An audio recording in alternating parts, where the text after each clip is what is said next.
ဒါကကျမစာကလေးခွေကြော်တဲ့ပုံခွက်ပေါ့နော်ဒါဘယ်လိုဖောက်ထားလဲဆိုဒီကပ်ပြမယ်ဒီမှာဒါလေးကိုအပေါက်၃ပေါက်ပေါ့၃ပေါက်ဖောက်ထားတယ်ဒါမိုးကပေါ့နော်မိုးကကိုကျမအပေါက်၃ပေါက်ပြီးကံပုံလေးဖောက်ထားပါတယ်ပြီးကံပုံလေးဖောက်ထားပါတယ်၃ပေါက်ပဲပေါ့နော်ဟိုကိုကြိုက်လောက်ဖောက်ချင်လဲဖောက်ပေါ့ဒါကတော့ကိုအကြိုက်နဲ့ကိုအခုကျမအဲ့ဒါကြော်ပြပါမယ်စောတာတော့မုတ်ဆက်တဲ့နီလေးတင်ကြပေးထားပြီးနော်အခုဒီမှာမုတ်လေးတွေအလုံးလေးတွေမကြံအောင်ဒီလိုလေးတွေပေါ့နော်အလုံးလေးတွေမကြံအောင်အလုံးလေးတွေကြံရင်မိုးကအပေါက်ကလေးတွေပိတ်တက်ပါတယ်ဒီမှာဒီလိုလေးထည့်ပါတယ်မျိုးပမာတော့ရှိရလေပုံခွက်လေးတွေကိုလက်နှစ်ဖက်နဲ့ကင်ပြီးညှစ်တဲ့ဟာလေးတွေလေအဲ့ဒါခါကျတော့လက်နှစ်ဖက်ညောင်းနေနော်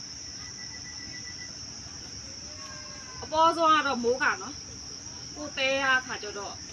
တတဲလုံးမိုးကလည်းဒီပဲမိုးကားတာအဲ့ဒါရဲ့ကျဒီမိုးကလေးကိုလည်းလမ်းတရားကောက်လာပြီးကြော်နေရလို့ထင်ပါစိုးလို့အပေါ်ဆုံးကတော့မိုးကပါပဲရှင်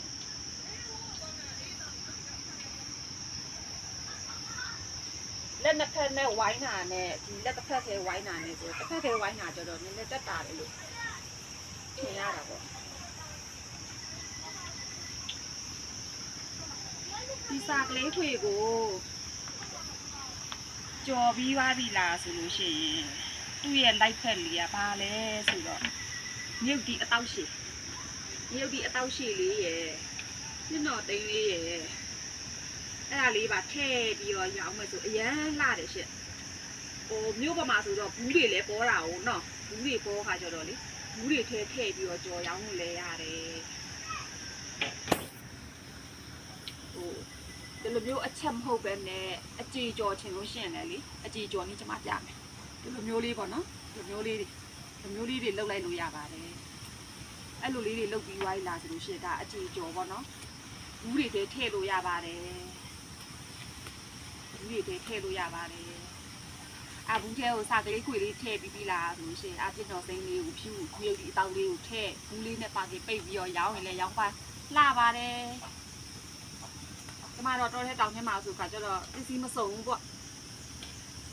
ကျန်တာမပြောနဲ့ပြစ်တော်စိမ်းတော့မရှိဘူးကျမကတော့မြုပ်ဒီကြော်လေးပဲထည့်နိုင်ပါတယ်